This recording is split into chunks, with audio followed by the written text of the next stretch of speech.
Selamat berjumpa kembali dalam layanan audio Sahabat Perjalanan. Hari ini adalah Jumat 18 September 2020. Tema renungan dan saat teduh hari ini yaitu menangis dengan benar. Menangis dengan benar.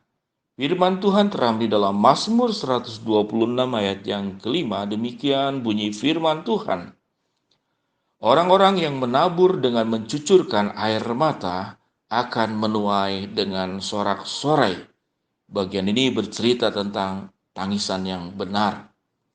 Lukas 6 ayat ke-25 cuplikan daripada ayat ini, celaka kamu yang sekarang tertawa karena kamu akan berduka cita dan menangis. Ini contoh daripada tangisan yang salah dan keliru. Mari kita berdoa. Bapa yang di dalam sorga, Engkau sudah menciptakan di dalam tubuh kami, yaitu unsur cairan yang bisa kami keluarkan melalui mata yang bernama air mata tatkala kami menangis. Menangis adalah satu ungkapan bentuk perasaan dan satu bentuk daripada apa yang kami alami daripada kehidupan yang paling dalam. Ajar kami Tuhan untuk hidup benar di dalam seluruh aspek, termasuk bahwa menangis pun perlu dengan cara yang benar. Di dalam nama Tuhan Yesus kami berdoa. Amin. Sahabat seperjalanan yang dikasihi Tuhan, hal yang paling umum kita nilai tentang menangis adalah bentuk seakan-akan sebuah kelemahan.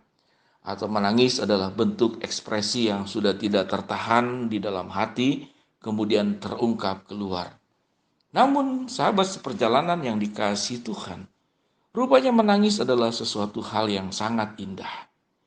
Tatkala saudara-saudara tangisan itu diakibatkan oleh sesuatu yang luar biasa yang dilakukan oleh setiap sahabat seperjalanan. Mari saudara kita belajar dari apa yang dikatakan dalam Mazmur pasal 126 ayat yang kelima.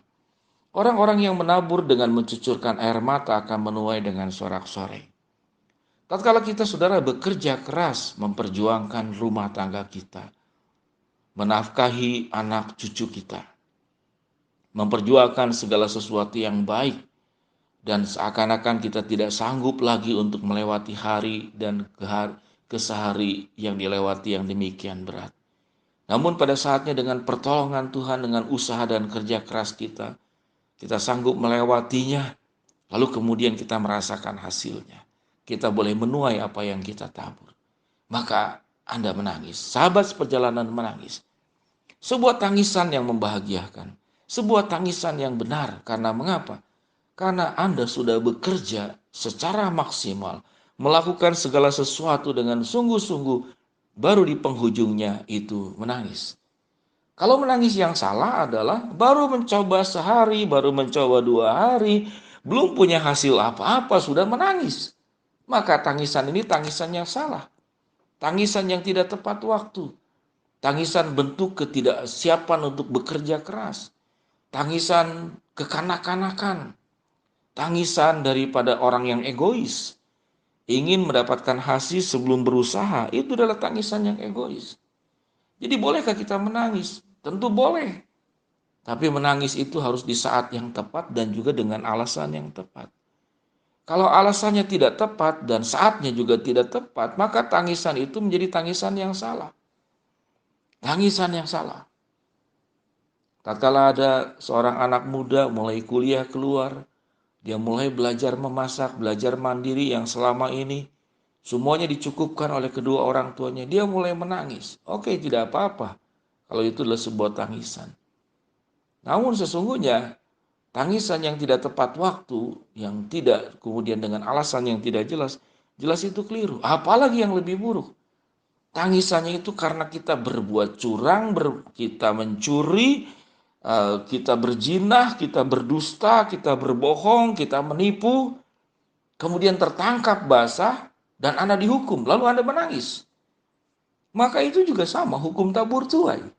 Namun Anda menabur yang buruk dan menuai yang buruk. Maka tangisan itu menjadi tangisan yang tidak punya nilai yang tinggi. Boleh menangis satu bentuk pertobatan untuk merubah kehidupanmu di kemudian hari. Ya tidak apa-apa. Tapi itu tangisan karena perbuatan yang tidak baik yang kita lakukan. Sahabat seperjalanan yang dikasihi Tuhan, biarlah tangiskan kita itu memiliki makna yang indah. Tangisan kita itu memiliki alasan yang agung. Tangisan kita juga adalah satu bentuk perayaan daripada sebuah perjuangan hidup yang sudah kita kerjakan dengan baik dan benar. Banyak orang tua di masa tuanya itu menangis. Tangisan yang keliru adalah dia menangis. Kenapa waktu muda dia tidak baik-baik menjalani hidup sehingga di waktu masa tuanya dia hanya ada dengan penyesalan. Dia mau melakukan sesuatu, namun semua waktu itu sudah berlalu. Tidak ada kesempatan lagi. Namun juga ada banyak orang tua saudara-saudara itu menangis di masa tuanya. Karena mengapa? Karena dia sudah melakukan semua yang baik. Dia lihat anak cucunya itu hidup dengan rukun. Dia lihat bahwa apa yang sudah ditanamkan, nilai-nilai hidup keteladanan yang ditinggalkan buat anak cucunya adalah hal-hal yang baik. Lalu anak cucunya tumbuh dengan baik, anak cucunya takut akan Tuhan, anak cucunya menjadi anak cucu yang bertanggung jawab di dalam hidup, anak cucu yang punya daya untuk memberkati lingkungan, dan dimanapun mereka berada, maka orang tua ini menangis di masa tuanya. Tangisan yang benar, tangisan dari hasil sebuah perjuangan, tangisan daripada sebuah tanggung jawab hidup yang sudah dilakukannya.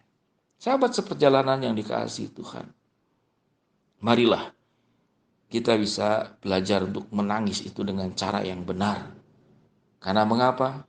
Karena firman Tuhan dalam Mazmur 126 ayat yang kelima. Karena kita menangis, karena kita sudah menabur dengan baik, bekerja dengan baik, menjalani hidup dengan baik, menabur dengan segala yang terbaik. Dan satu hari kelak nanti kita akan menuai dengan bersorak-sorai. Jangan sampai kemudian dalam Lukas 6 ayat ke-25. Orang yang tertawa-tertawa, hidup semau-maunya, hidup di dalam dosa, hidup merugikan orang lain. Dia tertawa, dia berpesta pora, dia mentertawakan orang lain. Namun Alkitab mengatakan, ingat satu hari kelak nanti kamu akan berduka cita dan menangis. Karena mengapa? Karena kehidupan ini suatu hari kelak nanti akan dipertanggungjawabkan di hadapan Tuhan. Saya sedikit bercerita tentang saya menangis. Pada saat anak yang kedua itu akan wisuda, ya di Malaysia, di satu universitas namanya itu Lim Kok Wing. Saya tidak diberitahu ya bahwa anak saya itu mencapai sebuah prestasi tertentu. Ya satu keluarga itu tidak memberitahu. Saya hadir lengkap ya. Jadi istri saya, anak saya semuanya lengkap lalu menyaksikan. Pada saat anak saya dipanggil, kemudian yang mengagetkan saya itu diumumkan bahwa dia adalah lulus cum laude dan lulus yang terbaik. Di sana secara tidak sadar saya menteteskan air mata yang kemudian membuat saya tersadar tatkala istri saya itu mengambil tisu dan melap air mata yang keluar dari mata saya. Bagi saya ini adalah tangisan yang benar. Saya memberikan waktu yang begitu banyak untuk mengasuh anak-anak saya. Saya dengan istri mengasuh, memandikan, memberi makan, mendampingi, mengantar sekolah, mendampingi waktu anak-anak tidur, mendampingi anak-anak pada saat mengalami kesulitan-kesulitan hidup. Maka saya bersyukur saya bisa menangis dengan benar. Sahabat seperjalanan yang dikasihi Tuhan, kalau Anda menangis, menangislah dengan benar. Jangan menangis karena sesuatu perbuatan salah yang sudah kita lakukan. Mari kita berdoa. Bapa yang di dalam surga, hamba-Mu berdoa, ya Tuhan, yang sakit Tuhan sembuhkan, yang sedang mengalami masalah dan rintangan Tuhan bukakan jalan, yang sedang berharap dan mendoakan sesuatu Tuhan kabulkan sesuai dengan waktu dan rencana-Mu dan sesuai dengan kehendak-Mu. Biarlah ya Tuhan kehidupan kami menjadi kehidupan yang penuh dengan tanggung jawab yang terbaik yang kami kerjakan di dalam dunia ini. Tatkala kami menabur dengan baik seluruh kehidupan ini, sekalipun dengan air mata, satu hari kelak nanti kami akan menuai dengan bersorak-sorai, menuai dengan mencucurkan air mata, kebanggaan, kebahagiaan yang luar biasa.